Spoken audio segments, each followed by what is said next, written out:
Welcome back guys. मैं लाया हूँ आप लोगों के लिए न्यू स्टोरी शाही कलम।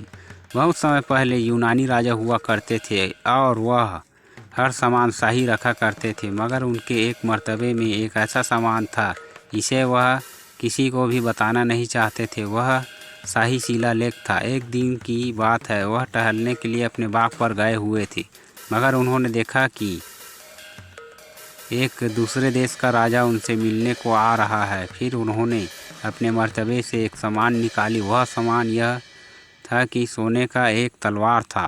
यूनानी राजा ने सोचा कि मैं इसे आए हुए राजा को भेंट में दे दूंगा। फिर ऐसा कहकर वह अपने राजमहल की ओर चल पड़े। राजमहल जाने के बाद उन्होंने देखा कि मर्तबे में वह सामान नहीं है। उन्होंने फिर उस राजा को सोने की तलवार भेंट कर दी। भेंट करके ऐसा कहा कि मैं भी कभी आपके दरबार में घूमने आऊँगा।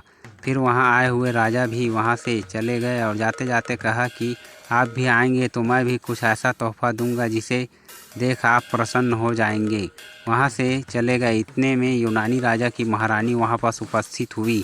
उन्होंने कहा कि आपका शिलालेख मैंने रखा हुआ है, मैं इस पर कुछ लिखना चाहती हूँ।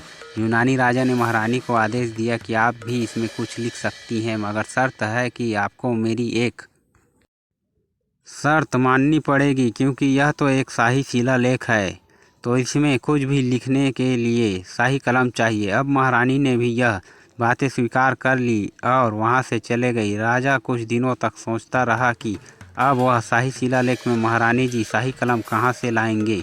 ऐसा सोचते हुए वह एक वन की ओर शिकार करने चले गए।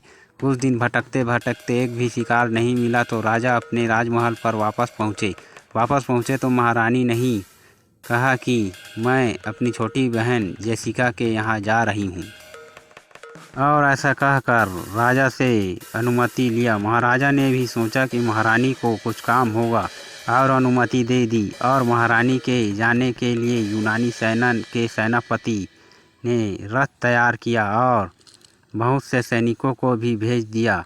अब महारानी अपनी छोटी बहन जेसिका के यहाँ पहुँची तो जेसिका ने महारानी की खूब खातिरदारी की और अपने यहाँ बाग में घुमाने को ले गई। महारानी और उसकी छोटी बहन जेसिका घूम ही रहे थे कि उन्हें एक फूल दिखाई दिया। फूल इतना सुंदर था कि महारानी कहने लगी, ऐसा फूल मैंने कभी नहीं देखा है, क्यों नहीं मैं वापस घर जाकर महाराजा को भेंट में दूं। जेसिका ने बताया कि इस फूल के बहुत सारे पौधे रखे हुए हैं, वह तुम अपने साथ जाते समय ले जाना। ऐसा कहकर वहाँ से वो दोनों वापस आ गए।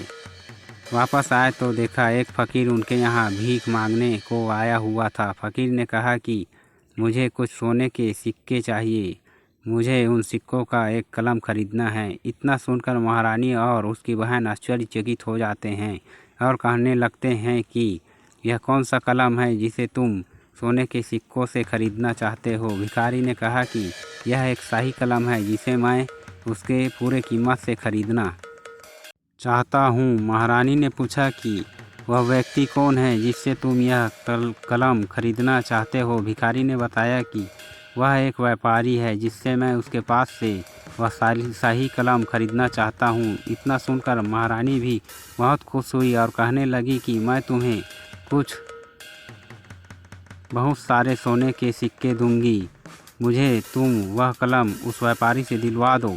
मगर जब भिखारी ने बताया कि वह व्यापारी बहुत बड़ा सौदागर है, यदि आप उससे जाकर मिलते हो तो उस कलम की कीमत दुगनी हो सकती है। महारानी तो यूनानी राजा की धर्म पत्नी थी, उसे तो स्वर्ण का कोई मोल ही नहीं था, उसे तो वह शाही कलम चाहिए थी। महारानी सौदागर से मिलने चले गई।